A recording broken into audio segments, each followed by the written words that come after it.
Hello friends, welcome back to electrical fever. एक ऐसा बुखार जो आपको कभी नहीं होने देगा बीमार। तो आज हम आपके लिए बहुत ही इंटरेस्टिंग चीज लेके आए हैं। तो आज हम आपको बताएंगे कि आपके घर पे जो बिजली का बिल आता है वो कैसे कैलकुलेट किया जाता है। हम देखेंगे एक सैंपल बिल भी कैलकुलेट करके कि उसमें एक सैंपल बिल लेंगे हम, कितने उसमें यूनिट्स कंज्यूम हुए हैं, उसके हिसाब से हम उस बिल को कैलकुलेट करके देखेंगे। इलेक्ट्रिसिटी बिल में जो बहुत सारी टर्म्स यूज होती हैं उन टर्म्स के बारे में देखेंगे। और हम देखेंगे कि डिफरेंट स्लैब्स में कितने प्राइस के हिसाब से हमें यूनिट्स हमारे रखे जाते हैं। और एट लास्ट हम देखेंगे कि एवरेज बिलिंग का कॉन्सेप्ट क्या होता है। तो बहुत ही इंटरेस्टिंग टॉपिक होने वाला है। जल्दी से शुरू करके जल्दी से खत्म करते हैं। तो चलिए शुरू करते हैं कि हमारा एक इलेक्ट्रिसिटी बिल कैसे कैलकुलेट किया जाता है। तो आज हम जो सारी डिस्कशन करने वाले हैं वो हम एक हरियाणा के इलेक्ट्रिसिटी बोर्ड, जो कि दक्षिण हरियाणा बिजली वितरण निगम है, उसका एक सैंपल बिल लेंगे। उसके अराउंड हम सारी डिस्कशन करने वाले हैं। उस बिल में हम देखेंगे कि कौन कौन सी टर्म्स एसोसिएट करी जाती हैं, कैसे उस बिल को प्रिंट करके हमारे सामने वो आता है। ये सारा कुछ हम उसी के थ्रू समझेंगे कि बिल हमारा कैसे कैलकुलेट किया जाता है। तो फर्स्ट ऑफ ऑल अपने आप स्क्रीन पे राइट हैंड साइड पे देखिए कि ये DHVVN का एक बिल है, डुप्लीकेट बिल है, ओरिजिनल बिल नहीं है ये। उसके सबसे पहले आप अपनी निगाहें यहाँ पे रखिए कि अकाउंट नंबर, ये वो नंबर है जब आप ऑनलाइन अपना बिल पे करते हो तो जो अकाउंट नंबर वो मांगता है, तो वो ये वाला नंबर आप पुट करते हो उसमें अपना बिल की डिटेल्स जनरेट करने के लिए। जैसे कि आप पेटीएम पे अपना सबसे पहले अकाउंट नंबर मांगता है कि वो कौन सा आपका बिल का अकाउंट नंबर है, तो ये वो अकाउंट नंबर है जिसके थ्रू आप अपनी ऑनलाइन पेमेंट को जनरेट कर पाते हो। ठीक, उसके बाद बिल के ऊपर आपका नाम लिखा होगा, यहाँ पे आपका एड्रेस होएगा। ठीक है, आपकी ड्यू डेट आएगी, क्या कितनी ड्यू डेट, कब तक आपने बिल पे करना है, आपका पूरा अमाउंट आएगा कितना है। उसके बाद आपका मीटर नंबर आएगा, जो कि बोर्ड के द्वारा सेंशन किया हुआ मीटर है, उसका एक नंबर आएगा।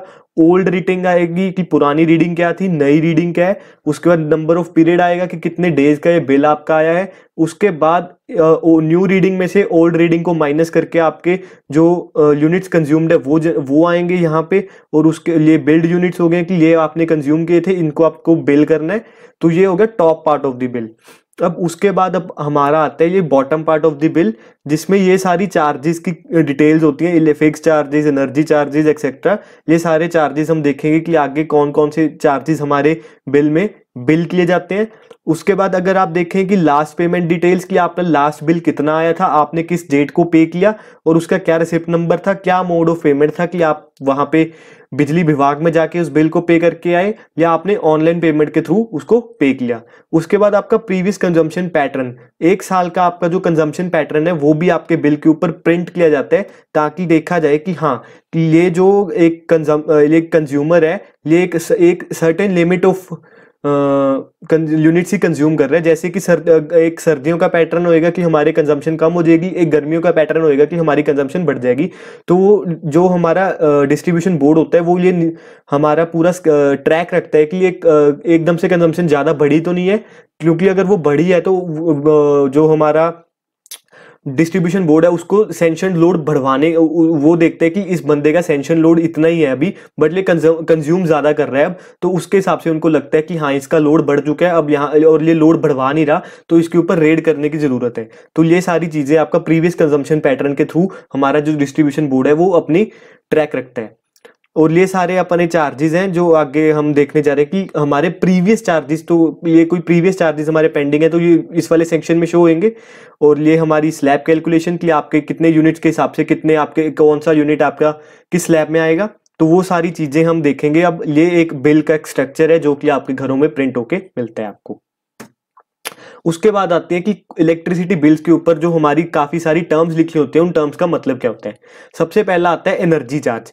एनर्जी चार्ज क्या है कि पर यूनिट आपकी कंजम्पशन पे जो अमाउंट चार्ज की जाएगी, this is the energy charge. ठीक है, ये slab wise different unit different prices होते हैं, तो जैसे जैसे आपकी कंजम्पशन ऑफ यूनिट्स बढ़ती जाएगी आपका बिल का अमाउंट बढ़ता जाएगा। उसके बाद आता है फिक्स चार्ज।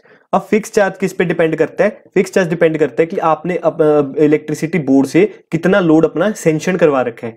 सेंशन लोड से इलेक्ट्रिसिटी बोर्ड को पता लगता है कि हाँ हमने इस हाउस होल्ड में इतना लोड दे रखा है।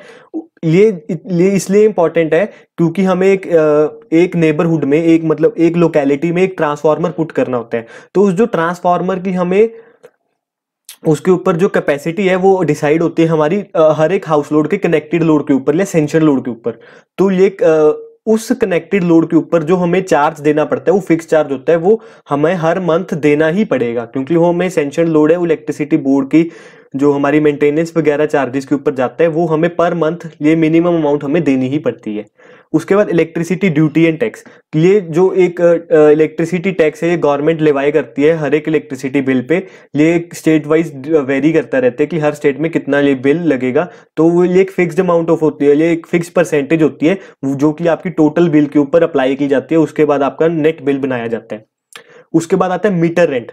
मीटर रेंट का भी ये है कि अगर तो आपने कनेक्शन लेते टाइम अपने मीटर का पूरा अमाउंट पे कर दिया तो उसके लिए मीटर रेंट आपके बिल में मेंशन नहीं होएगा। अगर आपने कनेक्शन लेते टाइम मीटर की अमाउंट पूरी पे नहीं किया है तो हर मंथ आपके बिल में मीटर का कुछ रेंट लग के आएगा। तो ये जरूरी नहीं है कि हर एक हाउस होल्ड के बिल में प्रेजेंट हो। अगर आपने पे कर दिया ऑलरेडी अमाउंट तो ये आपके बिल में प्रेजेंट नहीं होएगा। आगे और ये डिपेंड करते हैं कि आपका सिंगल फेज कनेक्शन है, 3 फेज कनेक्शन है। सिमिलरली हमारे फिक्स चार्जेस भी डिपेंड करते हैं कि आपके सिंगल फेज कनेक्शन है तो कम फिक्स चार्जेस होंगे क्योंकि कम लोड होएगा। 3 फेज कनेक्शन है तो मिनिमम 8 किलोवाट का लोड होता है, तो उसके बाद आपके फिक्स चार्जेस बढ़ जाएंगे। उसके बाद आते हैं व्हीलिंग चार्जेस। व्हीलिंग चार्जेस का मतलब क्या होता है कि ये इलेक्ट्रिसिटी बोर्ड एक कंज्यूमर को चार्ज करता है for the usage of transmission lines या स्विच गियर कंपोनेंट्स ट्रांसफार्मर के ऊपर जो भी सेफ्टी कंपोनेंट्स प्रेजेंट होते हैं या रास्ते में ट्रांसमिशन लाइंस को प्रोटेक्ट करने के लिए जो भी सेफ्टी कंपोनेंट्स होते हैं जो यूज किए जाते हैं उनकी मेंटेनेंस के लिए व्हीलिंग चार्जेस लिए जाते हैं कंज्यूमर से। तो ये डिपेंड करता है आपके एरिया वाइज, लोकेलिटी वाइज, आपके electricity board wise, state wise. ठीक है। उसके बाद आते हैं मिनिमम मंथली चार्जेस। अब ये मिनिमम मंथली चार्जेस क्या है कि एक तो आपका डोमेस्टिक हाउस होल्ड बिल हो गए, एक आपके हो गए कमर्शियल बिल्स। ठीक है। कमर्शियल बिल्स में क्या होता है कि हमारी जो मिनिमम अमाउंट जो हमारा सैंक्शन लोड होता है वो हाउस होल्ड से ज्यादा होता है, तो उसको अब इतना ज्यादा लोड एक लोकेलिटी एक ही कंज्यूमर को इलेक्ट्रिसिटी बोर्ड ने सैंक्शन किया हुआ है, तो उसकी मेंटेनेंस के लिए एक मिनिमम अमाउंट का बिल हमेशा आता है, वेदर आप उस लोड को कंज्यूम कर रहे हो या नहीं कर रहे। सपोज आपका 20 किलोवोल्ट का लोड है एक कमर्शियल एक साइट पे, तो 20 किलोवोल्ट पे आपको suppose 200 rupees per month bill आएगा ही आएगा। अगर आप उसके ऊपर कुछ कंज्यूम कर रहे हो या नहीं कर रहे हो, आपने 0 यूनिट्स का बिल आ रहा है बट उसके ऊपर आपको 200 रुपीज पर मंथ पे ही करना पड़ेगा क्योंकि वो आपके मिनिमम मंथली चार्जेस हैं, क्योंकि वो लोड के जब ये ज्यादा लोड होता है उसके ऊपर ही अप्लाई होते हैं ये। उसके बाद आता है फ्यूल एडजस्टमेंट चार्ज। अब ये फ्यूल एडजस्टमेंट चार्ज तब लगाए जाते हैं सपोज आप इलेक्ट्रिसिटी बोर्ड है, सारे electricity board total amount of energy produce नहीं करते। उनको कुछ इलेक्ट्रिसिटी किसी ना किसी प्लांट से बाय करनी पड़ती है, तो वो अब जो बाय करते हैं इलेक्ट्रिसिटी वो डिफरेंट अमाउंट्स पे मिलती है, और वो अमाउंट वेरी इसलिए होते हैं क्योंकि मार्केट में हमारा फ्यूल का चार्ज या कोल का प्राइस चेंज होने से उनकी जो जनरेटिंग प्राइस है वो चेंज हो जाती है, तो उसके हिसाब से हमारा फ्यूल एडजस्टमेंट चार्ज लगाया जाता है बिल में। वो डिपेंड करता है कि आपका ये स्टेट वाइज डिपेंड करता है कि अलग अलग मेंशन होते हैं बिल में ये। उसके बाद अरियर्स या अदर चार्जेस वो होते हैं कि आपका कोई प्रीवियस चार्ज मेंशन्ड है तो प्रेजेंट बिल में आपका मेंशन होके आ जाएगा और वो आपको पे करना पड़ेगा। तो ये कुछ टर्म्स है इलेक्ट्रिसिटी बिल में जो हमारी मेंशन्ड होती हैं। उसके बाद हमारी जो बिलिंग स्लैब्स हैं वो देखते हैं कि कैसे स्लैब्स हमारी हैं। ये हम सिर्फ हरियाणा का कॉन्सेप्ट लेके चल रहे हैं, ये स्टेट वाइज हमारी वेरी करती रहती हैं। ठीक है। अब हमारी जो इलेक्ट्रिसिटी कंजम्पशन है वो किलोवाट आवर्स में मेंशन की जाती है इलेक्ट्रिसिटी मीटर में, जो हमारे घरों के बाहर इंस्टॉल किया होता है। एक किलोवाट आवर का मतलब है कि अब अगर आप 1 किलोवाट लोड को 1 घंटे के लिए यूज करोगे तो आपका 1 यूनिट ऑफ इलेक्ट्रिसिटी कंज्यूम होएगा। ठीक है। और अब ये जो हमारा बिल है ये कैसे कैलकुलेट किया जाता है, तो इलेक्ट्रिसिटी बोर्ड से एक पर्सन आता है मंथली, वो मंथली भी आ सकता है, बाई मंथली भी आ सकता है, क्वार्टरली भी आ सकता है। ज्यादातर स्टेट्स में हमारा मंथली बिलिंग होती है बट हरियाणा में हमारी बाई मंथली बिलिंग होती है, तो for a period of 60 days हमारा बिल किया जाता है। ठीक है। तो इलेक्ट्रिसिटी बोर्ड से हमारा एक पर्सन आता है, वो हमारी मीटर की रीडिंग लेता है। ठीक है। उसको प्रीवियस रीडिंग से माइनस करके हमारी जो यूनिट्स कंज्यूम होते हैं उसका बिल हमें जनरेट करके दे के जाते हैं। ठीक। अब देखते हैं कि ये हमारी स्लैब्स का क्या सिस्टम है। तो फर्स्ट ऑफ ऑल देखें कैटेगरी 1। कैटेगरी 1 इज फॉर दूस जो हमारी कंजम्पशन 100 यूनिट से भी कम कर रहे हैं।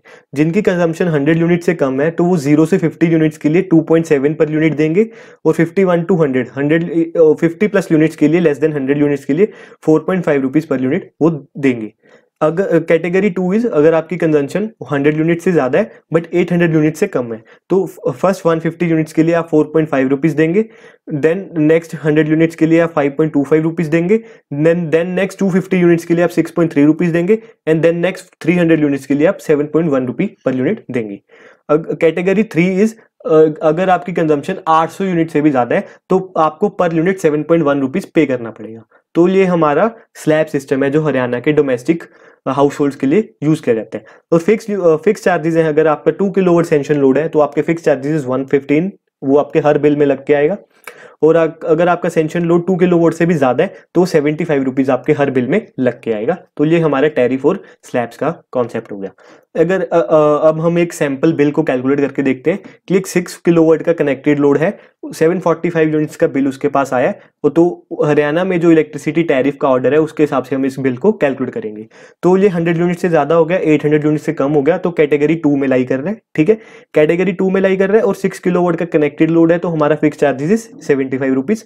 और एक ड्यूटी जो हमारे गवर्नमेंट टैक्स था, तो जो गवर्नमेंट का टैक्स है हरियाणा में दैट इज 10 पैसे पर यूनिट, तो 10 पैसे पर यूनिट हम इस पे यूज कर देंगे, तो इंटू 10 पैसे करेंगे तो 74.5 ये हो गया हमारा फिक्स चार्जेस 75 हो गए।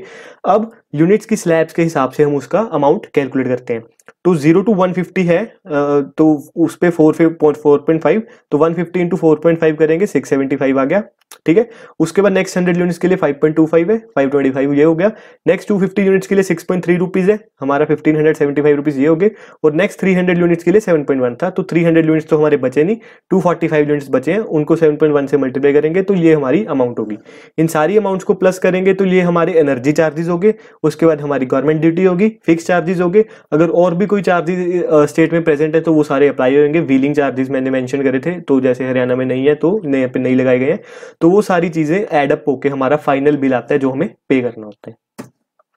उसके बाद आता है एवरेज बिलिंग। अब एवरेज बिलिंग का क्या है कि बाय चांस ऐसा कभी हो जाए कि आपका इलेक्ट्रिसिटी बोर्ड से कोई पर्सन आपकी रीडिंग लेने नहीं आ रहा, तो क्या इलेक्ट्रिसिटी बोर्ड क्या करता है, आपकी एवरेज कंजम्पशन के ऊपर आपका बिल जनरेट करके आपको दे देते हैं। एवरेज कंजम्पशन का क्या है कि आपके जैसे 12 मंथ्स का आपके बिल के ऊपर हमारा रिकॉर्ड ट्रैक होता है, तो उसका हम एवरेज लेके आपको बिल जनरेट करके इलेक्ट्रिसिटी बोर्ड भर देते हैं, आपको भेज देते हैं।